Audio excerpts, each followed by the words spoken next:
站住！两位上仙，你是何人？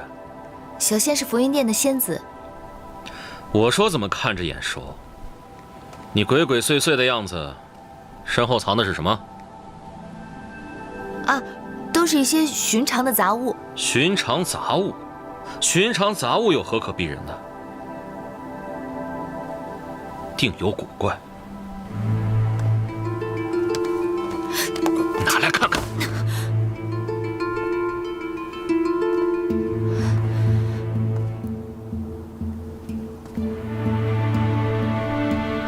紫光上仙，这些真的都是小仙的一些私人物品。你们浮云殿的人说话能信吗？我们想打开就打开，你哪那么多废话？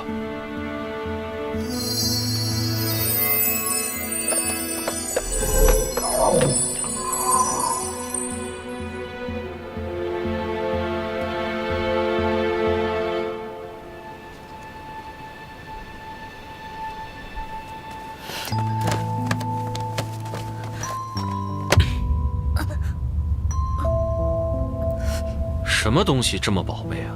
不都是些破铜烂铁吗？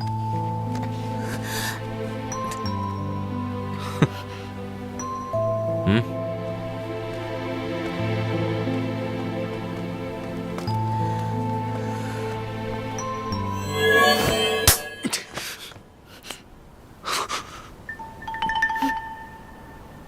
怎么了？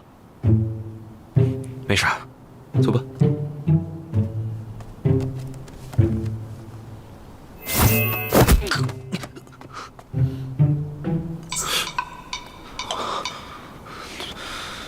我们走。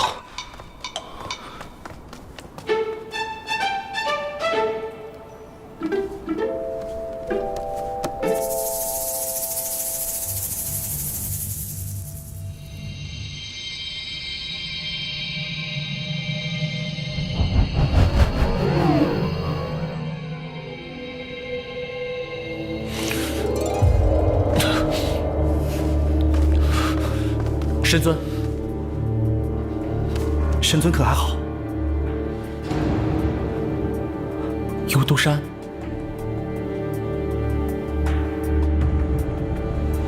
魔君醒了。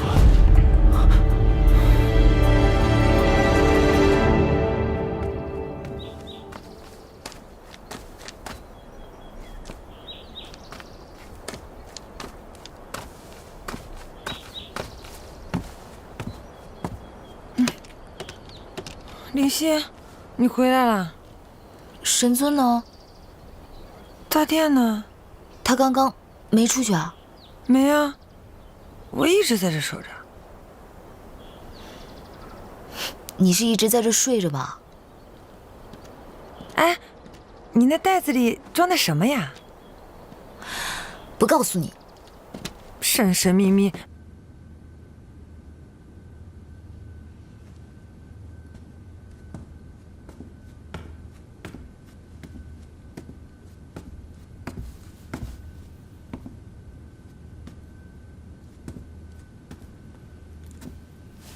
回来了。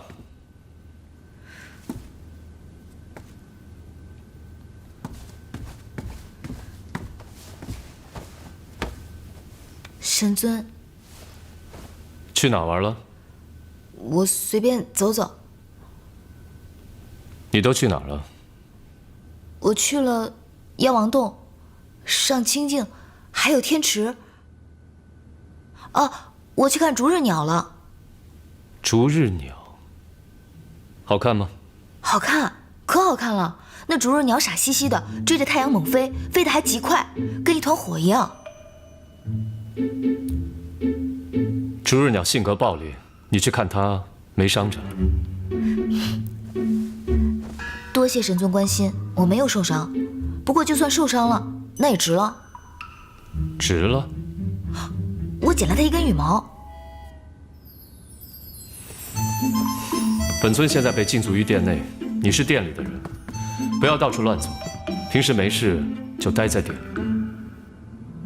是。哎，对了，神尊，小仙有一事相求。什么事？那个神尊，你也是知道的，我们桃林中人呢都擅长医术，小仙也一样。自小我便和师姐跟爹学习医道，平日里行医炼药都是极熟的。可是自打小仙上了天宫以来，这看家的本事就搁下了。昨日里小仙还碰到师姐，被她教训了一通。正所谓学海无涯，不进则退，小仙深感羞愧。所以小仙想冒昧的请求神尊，可否允许小仙将自己的房间改成药房，以供小仙配药炼丹，钻研医术。你懂医术？是。还会炼丹？对。那你自便吧。多谢神尊。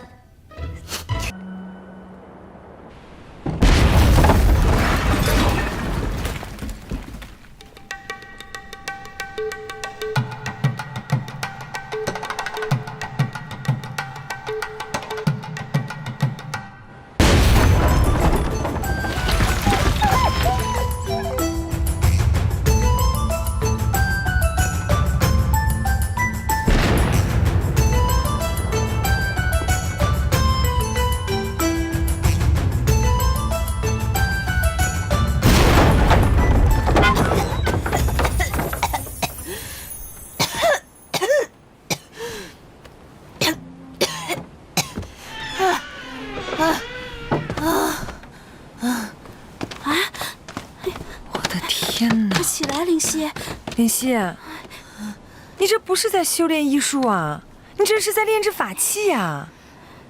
哎，我听说那个天雷真君的神火掌心雷，那是他的成名术法。你要是再这么继续练下去，你肯定能打败他。你快别说风凉话了，林夕，我理解你身为整个天宫唯一一个地仙，心里有压力。但是做人要量力而行，你这修炼的方法有千种百种，你干嘛非要炼药呢？我看你食量很大，挺能吃的。这样，我师父当年传授我一套鲸吞大法，我教给你，然后再给你做一些灵气充沛的菜肴，你每天吃上个10桌8桌的，估计有个1、2万年就能飞升成仙了。哎，林夕，林夕，哎，林夕，林夕，林夕，林夕，林夕。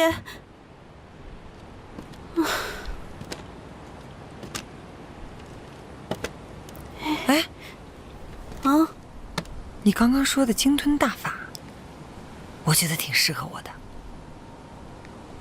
我也觉得挺适合你的，教教我呗。嗯，嘿，走。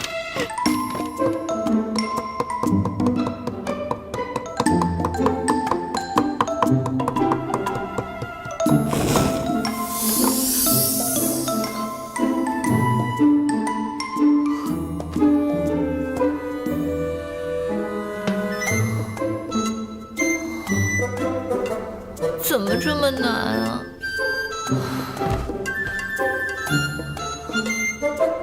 我就不信了。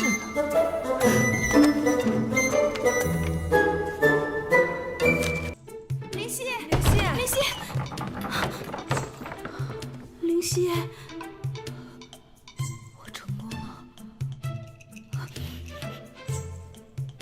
我成功了！我成功了！这就是你炼的丹？嗯。我怎么感觉跟我当暗器还差不多？还我！你懂什么呀？哎，林夕，你这炼的是什么丹药啊？是能延年益寿，还是增加修为，还是什么疗伤驱毒的丹药？你是第一次炼出成丹吧？是啊。可是不管你炼的是什么丹，你都不能胡乱吃啊！这万一要是炼制的方法和火候不对，成了毒丹，那可不是闹着玩的。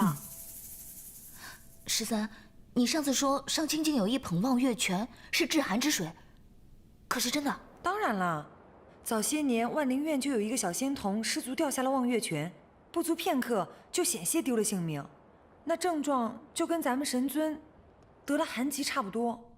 后来虽说那小仙童捡回了一条命，但也是终日打摆子，天君就派他去看管逐日鸟，希望能够借助逐日鸟的火力去驱散寒气。哎，你们说，咱们也在院子里养上几只逐日鸟，是不是也能驱散神尊的寒气啊？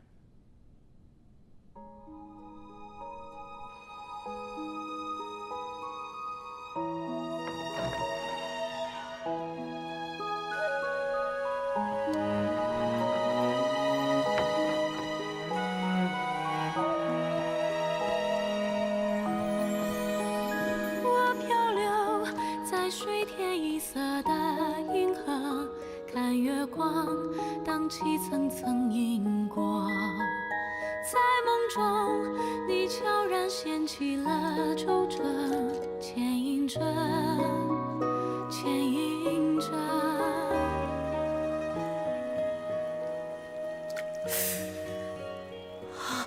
这么冷啊！这要是掉下去，肯定冻死了。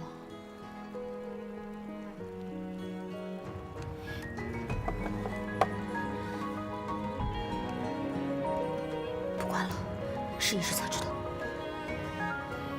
你画一侧，惆怅两处歌。你送我月色，却无从勾勒。痛啊，倾盆而下，让月化作浪花去拍打。一丝瞬结果，飘过于心的水波，为你洗成一生的苦涩。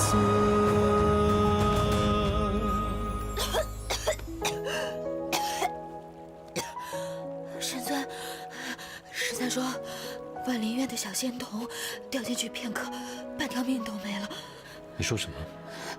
神尊，我的药炼成了，你看我跳进去没死，以后我们就可以不用去药王洞拿药了，我可以给你炼药的。你大半夜来这边就为了试药性？小仙这才练了第7路就炼成了，你说我是不是很有炼药的天分啊？这里冷，起来吧。哦，对，神尊可不能冻着，赶紧走吧。先照顾好你自己吧。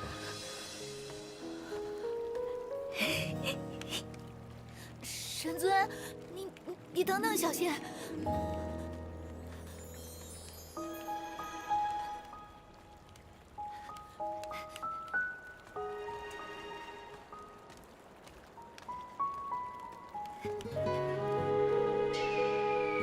什么？你是说你炼的那个大药丸是给神尊的灵药？是啊，我昨夜试过了，吃了我炼的丹药，在望月泉里游2圈，什么事儿都没有。神尊也是看到的，他还亲口告诉我说我很有炼丹的天分呢。灵犀，那我们以后岂不是不用再看药王洞人的脸色了？当然了，不只是给神尊的灵药，以后你们想要什么，延年益寿啊，增补修习啊，解毒疗伤的仙丹，我都可以炼给你们的。真的啊？太好了，灵犀。灵犀，你确定神尊说你有炼药的天分，不是扛冻的天分？什么意思啊？我就觉得你那个大药丸跟神尊的灵药也差太多了吧？差哪儿了？我可有书为证，我都是按照书上说的练的，分毫不差。喏，你看，云峰上神，是吧？云峰上神。这是看什么呢？哦，这是灵犀的药书。哦。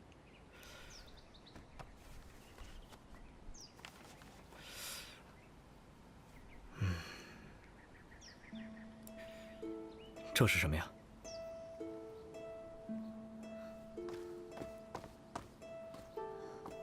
哦，这是岩心花，是炼制驱寒丹最重要的一味药材。可惜此花极为难得，踪迹难寻。1甲子才开花1次，开花之后需立刻摘下，半日之内需以特殊手法炮制，否则就失效了。我这次时间不够，只得用逐日鸟的尾羽来代替，效力是大大不及岩心花的。哎，上神，上神不是要找我们家神尊吗？怎么这就走了？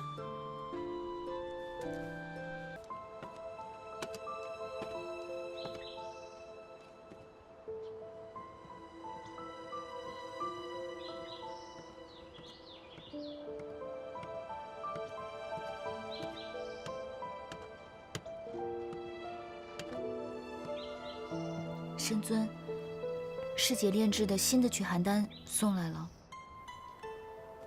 神尊请吃药。你的丹药呢？既然证明药效都差不多，就不要浪费。有了师姐炼制的仙丹，你还愿意吃我炼制的丹药？都是一样。那神尊你等着，我这就去取。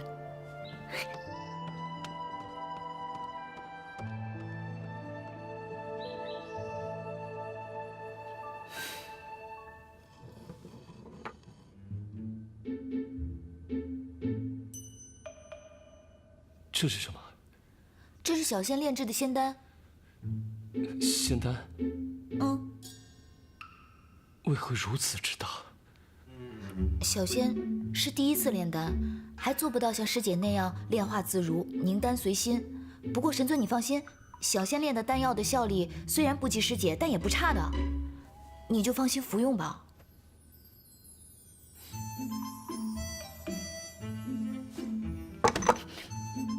神尊，既然你相信我，就别浪费了，都是一样的。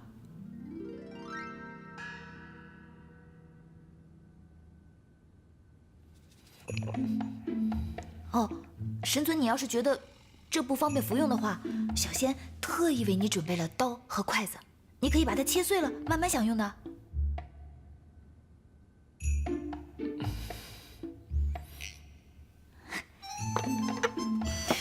那小仙就告退了。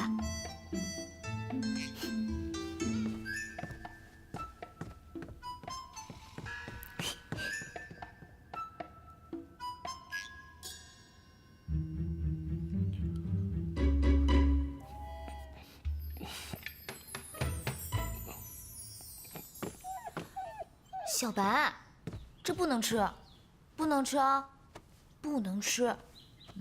还是你眼光好，知道我这是好东西。那就让我再好好琢磨琢磨，炼出仙丹来给你吃，保你一举成为神兽，好不好？好不好？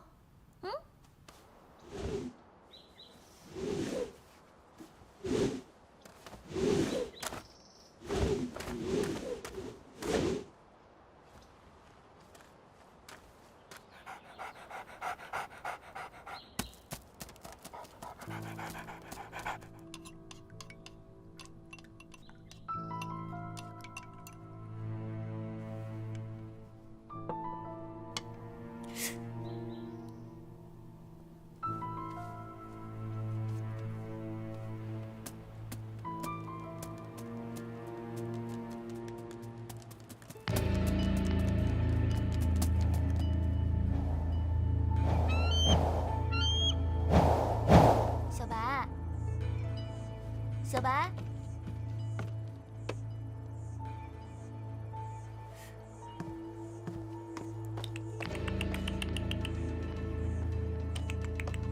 小白，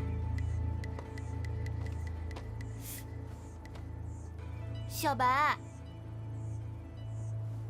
好奇怪啊，去哪儿了？小白，小白。小白，你怎么在这儿睡觉啊？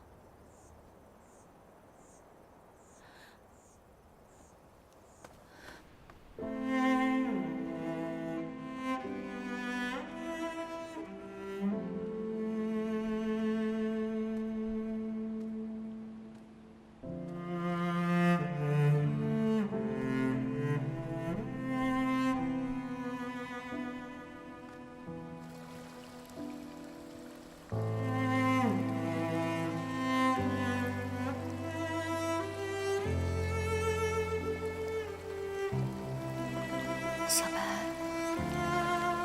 这里是洗仙池。我听13说，犯了错的神仙会被人从这里扔下去，洗去仙骨，重归凡尘。你本来就来自下界，如今还是从这里回去吧。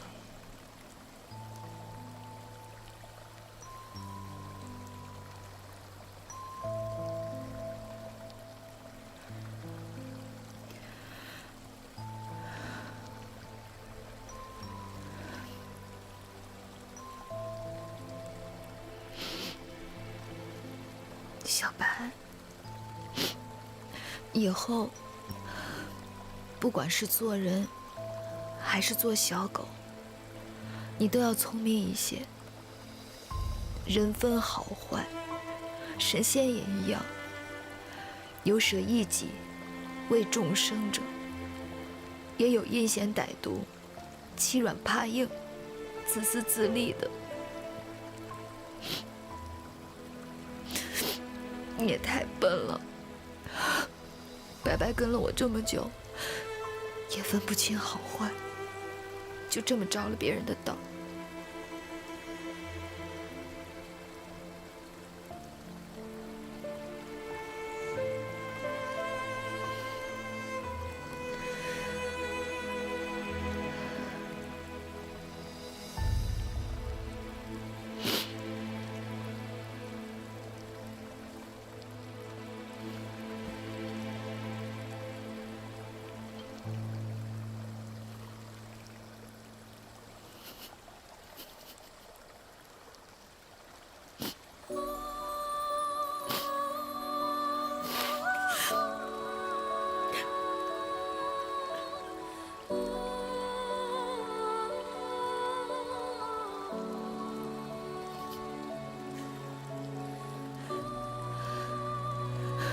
小白，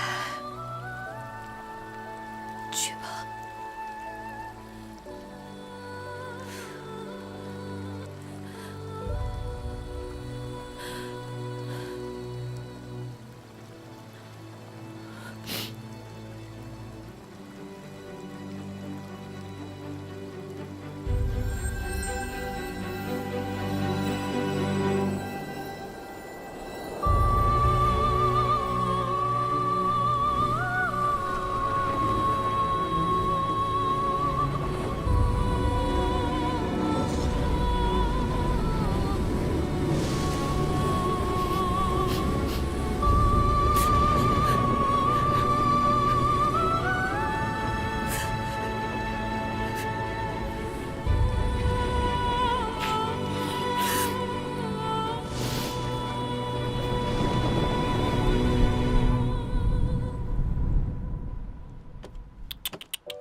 小白，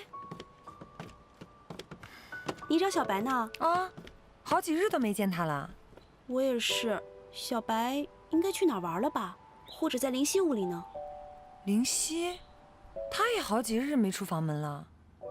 他在炼丹呢吧？那这一次也太安静了。哎，不管了，先找小白吧。嗯。小白，小白，小白，小白，小白。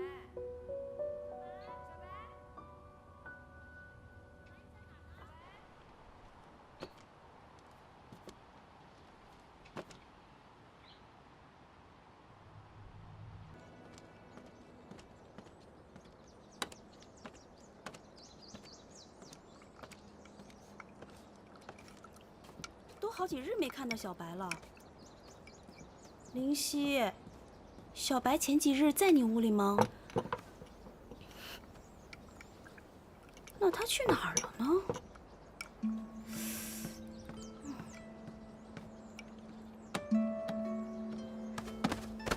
你们都不担心吗？担心什么？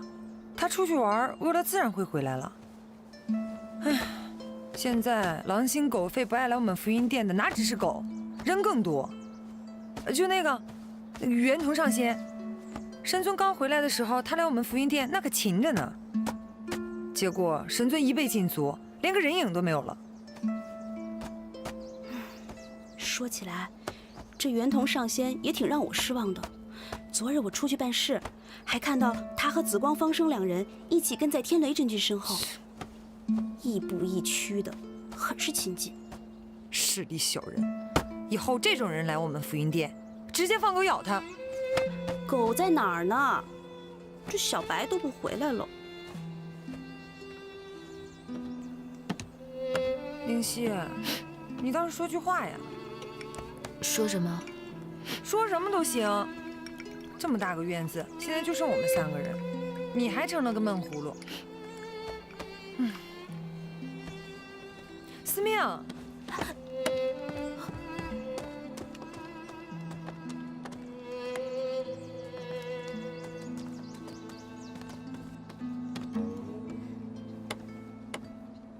不知几位仙君来我们福云殿何事？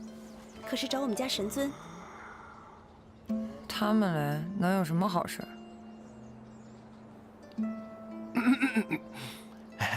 仙子可否代为通传？我等有事求见神尊。神尊，神尊，上神，普化仙君，上神，我等前来通告上神，3日之后4时，请移驾紫云台接受公审。届时，天君和诸位上清尊者也会前往，希望上神不要迟到。公审？凭什么公审我们家神尊？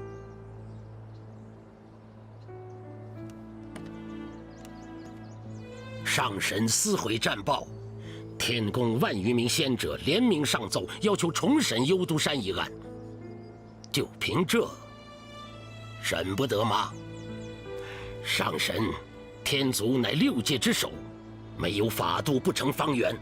本座执掌天宫刑法，职责所在，望请见谅。知道了。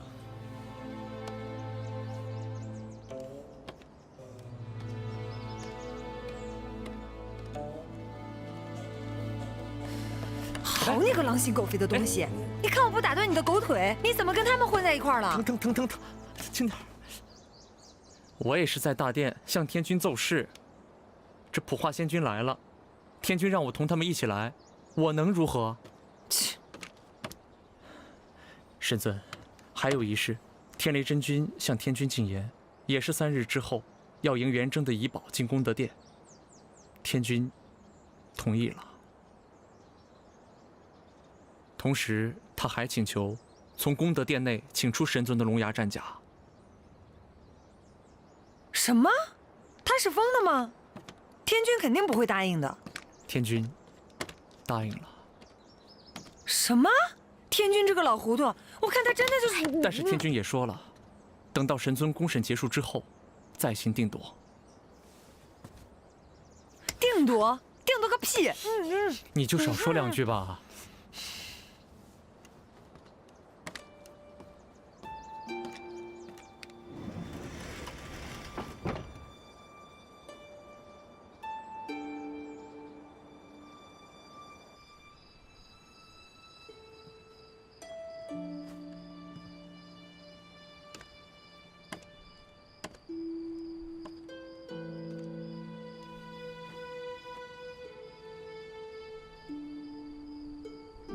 3日之后4时，请上神移驾紫云台接受公审。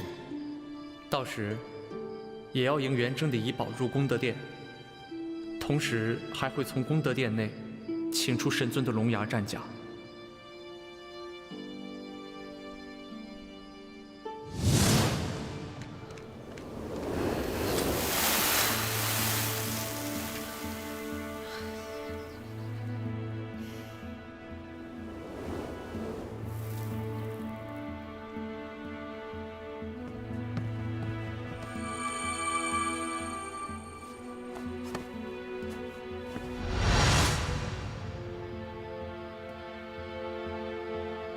仙翁，我的孩子是生是死？生。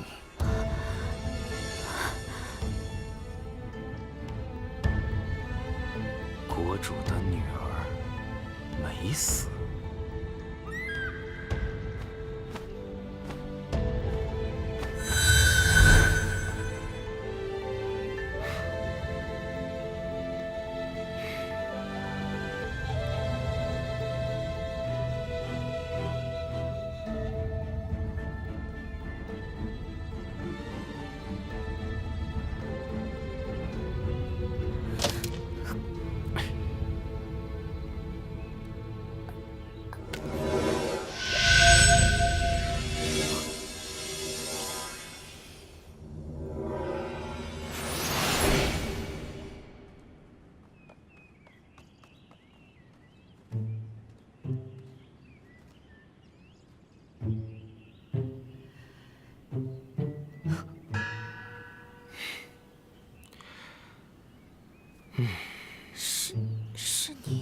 真巧，是我。我知道。何人敢闯我南极仙州？你帮帮我。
这南极仙州这么大，我去哪里找水月鼎啊？这是哪里啊？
这是什么呀？这难道是能窥看人心的法宝？不对不对，我怎么能，我怎么会有亵渎神尊的想法呢？我对神尊那是敬爱，才不是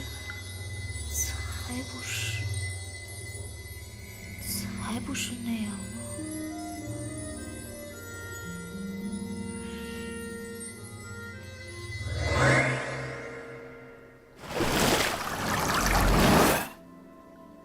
这就是能恢复万物的水月鼎。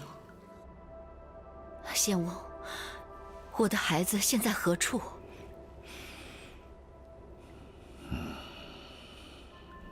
可在天宫？不在。可在凡间？不在。可在我山灵族？不在。可在青丘？不在。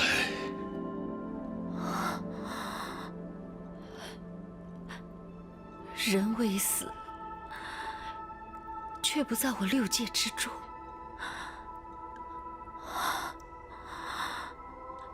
那到底在哪儿？他就在此处。就在此处。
怎么拔不下来啊？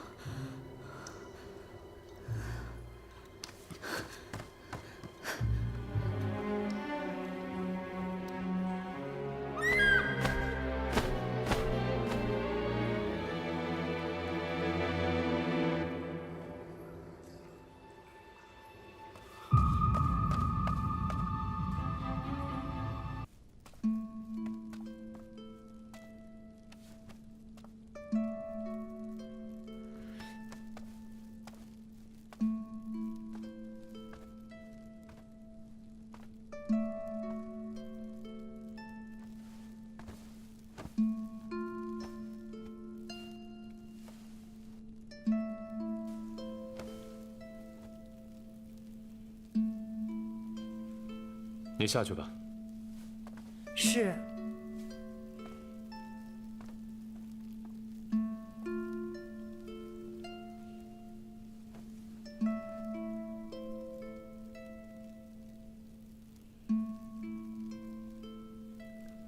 不是跟你说过，不要擅自离开浮云殿？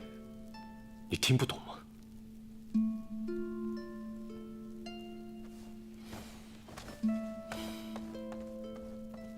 小白死了，我不知道是谁杀了他，也不知道是因为什么。他一只凡间小兽，在这天宫上，连一棵草木都伤害不了。我不知道他能得罪谁。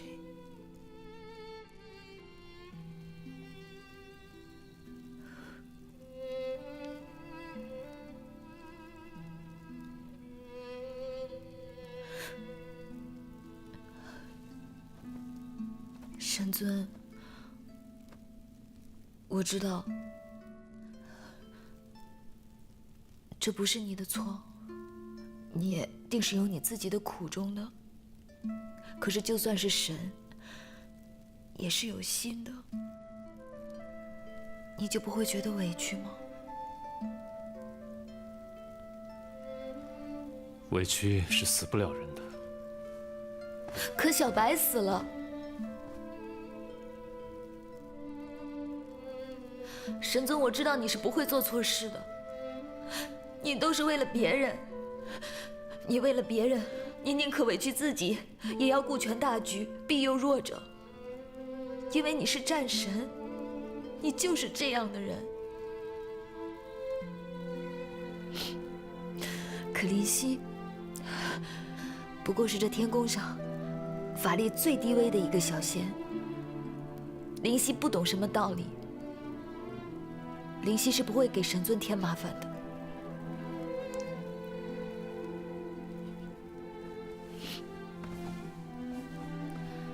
林夕退下。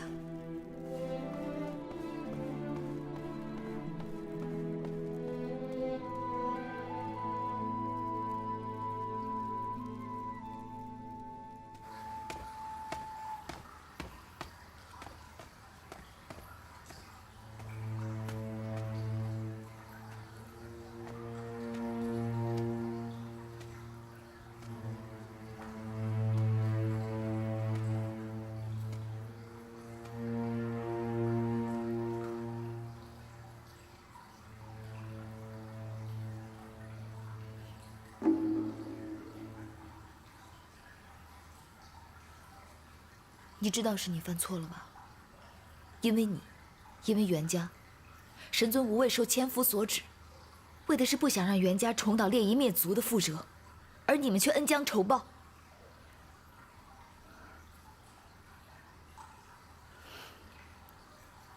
错已成错，我相信神尊定有他自己的苦衷。如今可以做的，就是保守这个秘密了。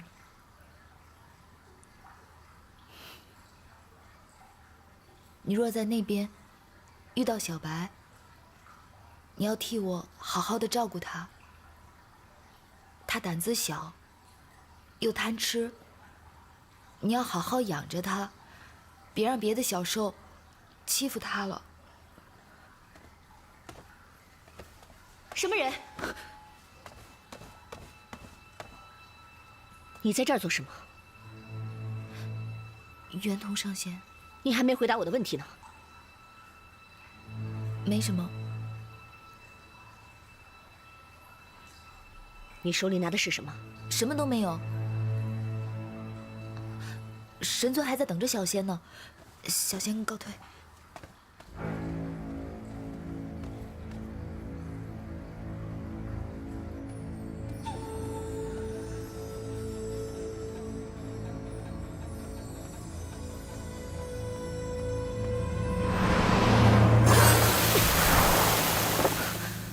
天恒神杀，上仙这是何意？你去过南岳之巅？小仙不知上仙在说什么。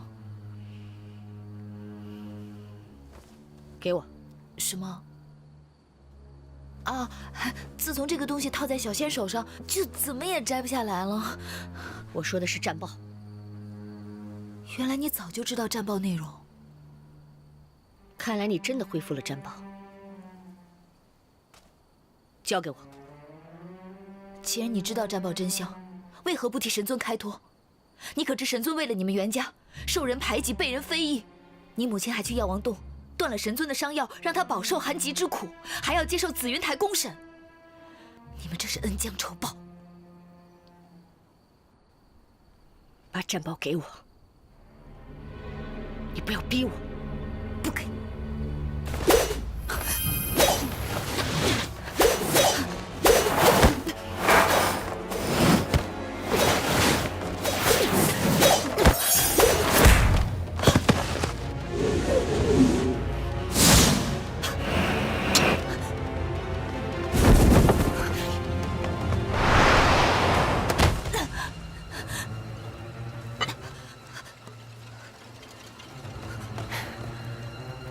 跑啊！怎么不跑了？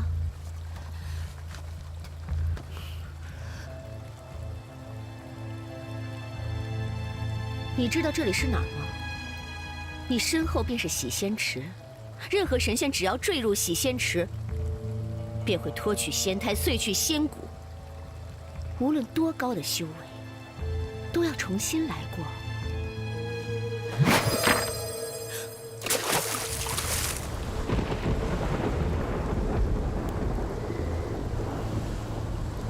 你苦修了多少年才有今日的成就？哼，几万年总是有的吧？你要干什么？这不是你该参与的事情。把战报给我，我可以当做什么都没发生。那神尊怎么办？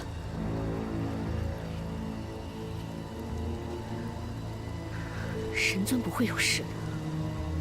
我会亲自去药王洞求药。真的吗？我保证。我才不会信你。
神尊，这是怎么了？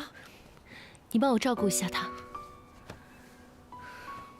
灵犀，谁把你伤成这样的？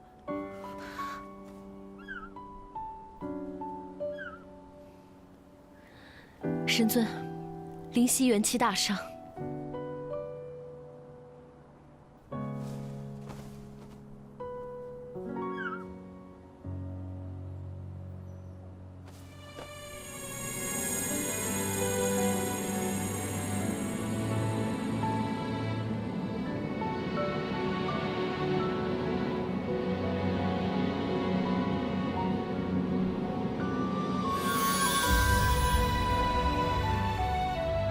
灵犀，灵犀，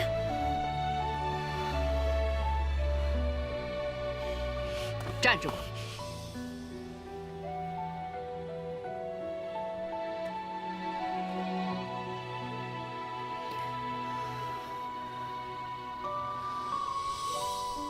身子疼。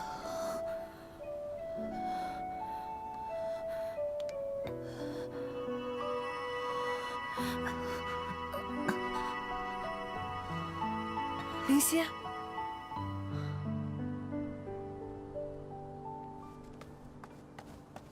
真君，今日到此为止吧。有什么事可以过了元征将军的功德大典再说。这也不是本座要强留他们，那我又能说什么呢？老夫人，真相已大白，今日当着我儿、我袁家的列祖列宗以及众位仙友的面，我袁家要一个交代。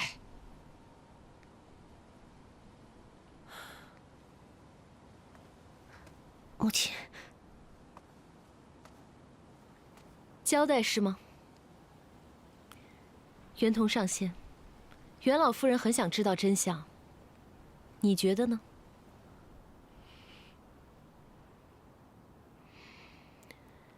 既然这么想知道真相，那就睁大眼睛，好好的看清楚了。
假的，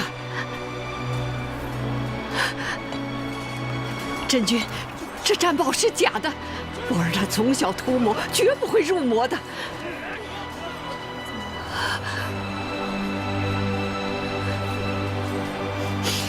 童儿，童儿，你相信你哥哥，他绝不会入魔的。童儿，去跟他们说，你哥哥他绝不会入魔的，这是假的，假的。神尊。神尊，你已入魔，都是我的错，是我连累了这么多天兵天将。我元征死不足惜，我只求神尊可以替我照顾好袁家老少。我妹妹月冬，她年纪还小。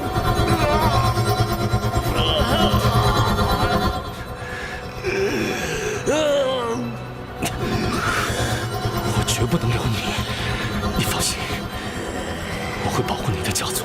今日之事，不会让任何人知道。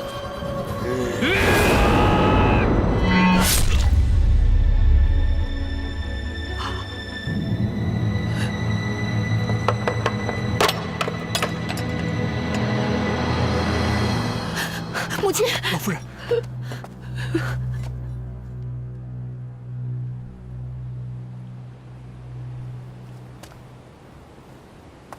是真是假，你自己心里清楚。神尊自归来的那一日起，便决定担此罪，保你袁家。是你们自己咄咄逼人，将自己逼上了绝路。青瑶医官，此事已了，我们回去吧。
一会儿再找你算账。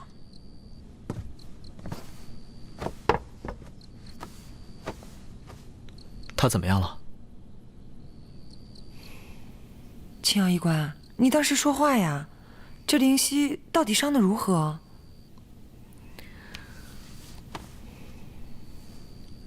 外伤虽多，但没有大碍，细心调理即可。可这内伤就麻烦了。洗仙池的水不是谁都可以受得了的。他在里面泡了一夜，伤了根本。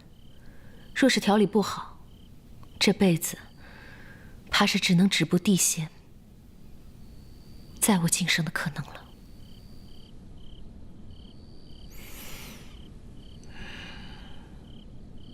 有劳了，医官。神尊客气了。灵犀是我自家妹妹，别人可以不管她，我却是要管的。夜深了，都散了吧。属下告退。小仙告退。哎，我送你。13仙子留步，我自己可以的。想清楚了再说话。送也行。嗯。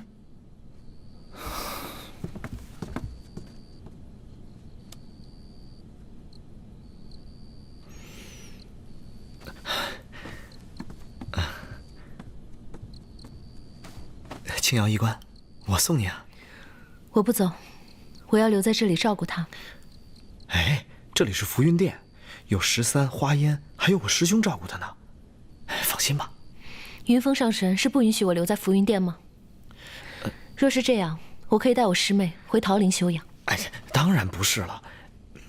你看，我是有重要的事要跟你商量，哎，很重要的事情。嗯。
禀告神尊，东海杜宇求见。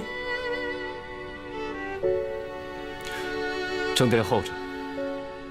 是。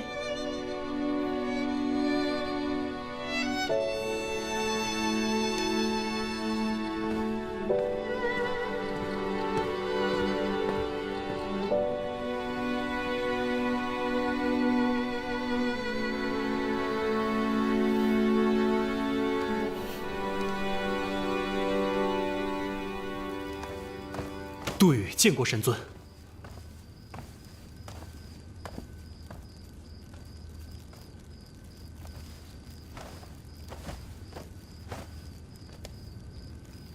何事？请神尊出手，救救袁统，救救袁家。自袁家男子战死幽都山后，袁家全靠袁统一个人支撑。为保家族荣耀，他已经背负的太多了。若待天君下令，昨日的烈夷一族便是明日的袁家。请神尊看在袁征将军的份上，救救他们吧。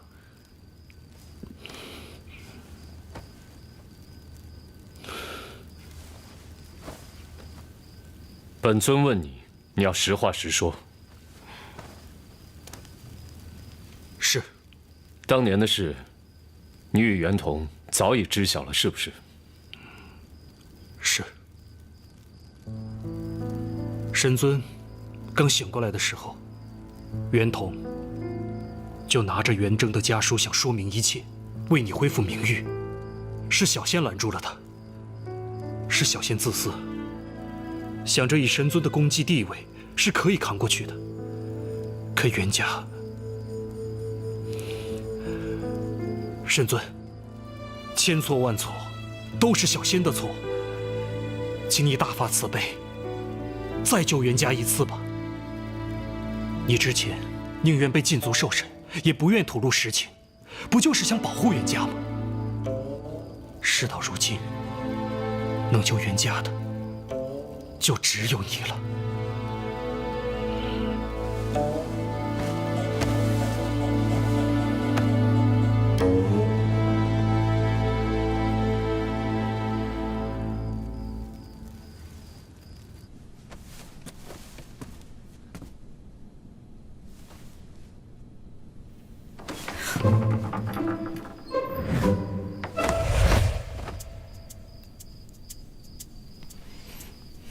不要装了。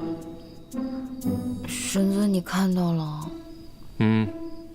哎呀，疼！啊，胳膊疼。还装？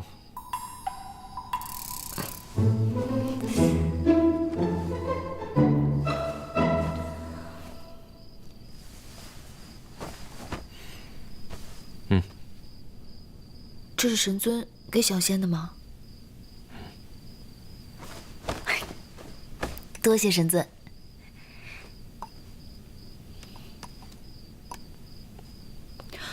神尊，你那么小气啊，就1枚。这紫气东来丹10万余年来，本尊只得3枚，1枚用于晋升上神，一枚用于神魔之战，此乃最后一枚。这么珍贵啊！那小仙收下。吃了吧，对你身体有好处。神尊给的药，小仙要留着慢慢吃。药呢？是。现在就吃了。你以为洗仙池是好玩的地方吗？这次能活着回来，算你命大。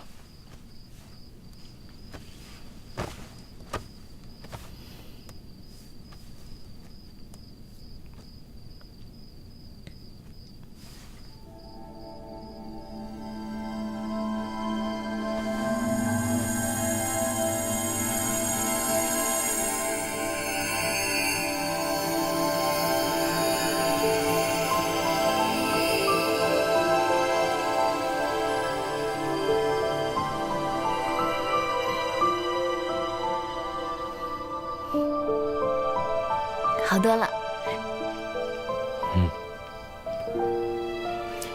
你好端端的为何跑去洗仙池，又因何坠入其中？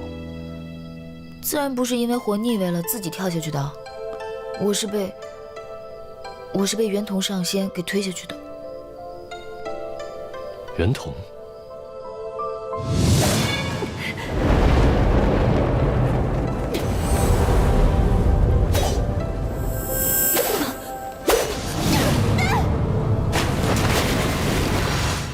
他要你便给他，何必跟他拼命？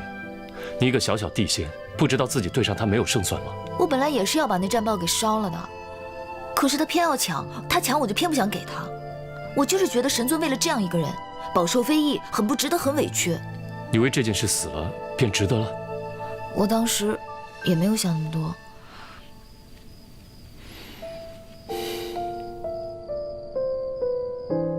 哦，神尊。袁同上仙的未婚夫来了，是来替他求情的吧？神尊，你别这样看着我，我可是丹鸟族，我们丹鸟族都是小肚鸡肠，记仇的很。他都要杀我了，我才不会替他求情，说好话。那你想如何？以其人之道还治其人之身，推他下洗仙池，退他仙骨，削他记忆，贬他下凡。我起码得让他给我磕头认错，真心诚意的求我原谅，然后罚他100年不许吃饭，只能喝风饮露，馋死的。还有啊，他还得补偿我，他当了那么多年的北海守将，一定有很多奇珍异宝，我要让他都赔给我，补偿我的损失。还有，神尊，你笑什么？没什么，随本尊来。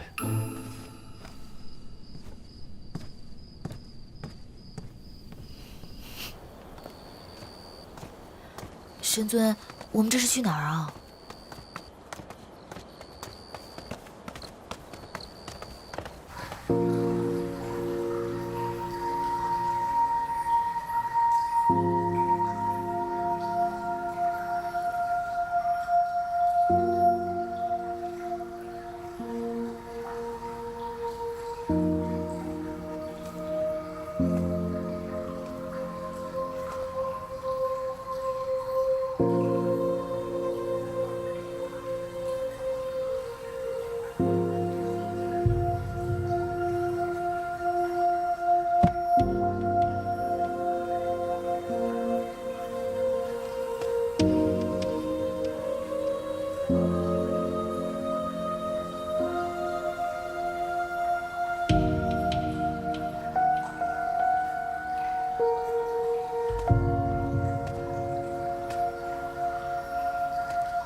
袁同拜见神尊。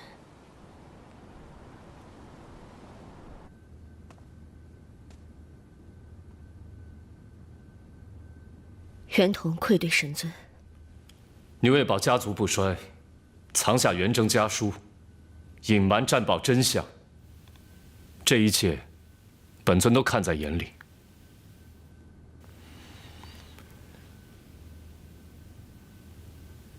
自从决定帮你袁家起，本尊已将后果看得非常清楚，亦不在乎那些流言蜚语，但你不该不择手段，妄动杀心。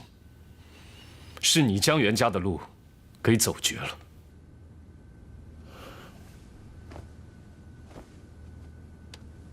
袁同有罪。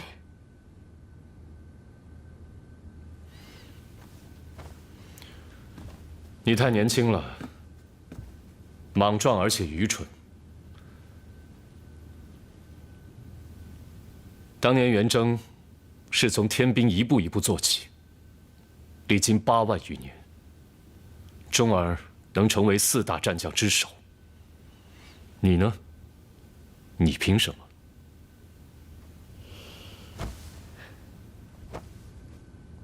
袁同羞愧。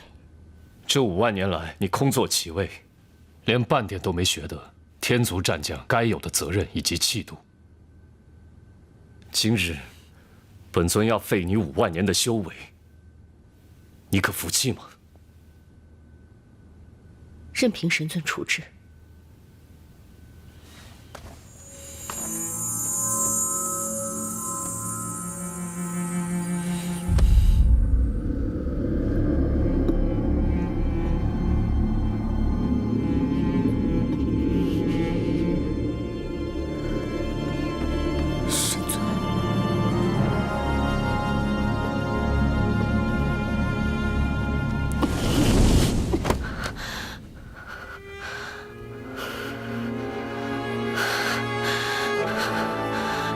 谢神尊。去从天兵从头做起吧。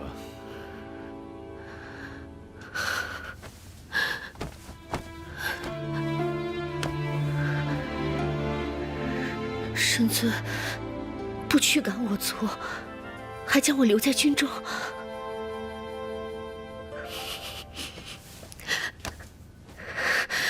袁同拜谢神尊。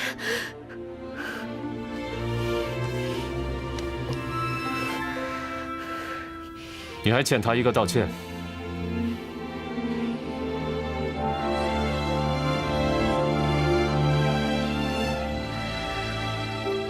灵犀仙子，都是袁同的错。还要罚你这100年间不得吃饭，还有之前坐镇北海所得的奇珍异宝，都要给灵犀，当做你伤害他的补偿。是。走吧。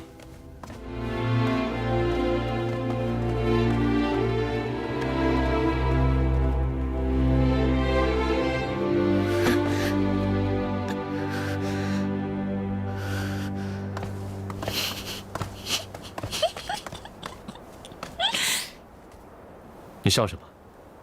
没笑啊。多谢神尊为小仙讨回公道。本尊惩治袁同，乃公事公办，与你何干？哦。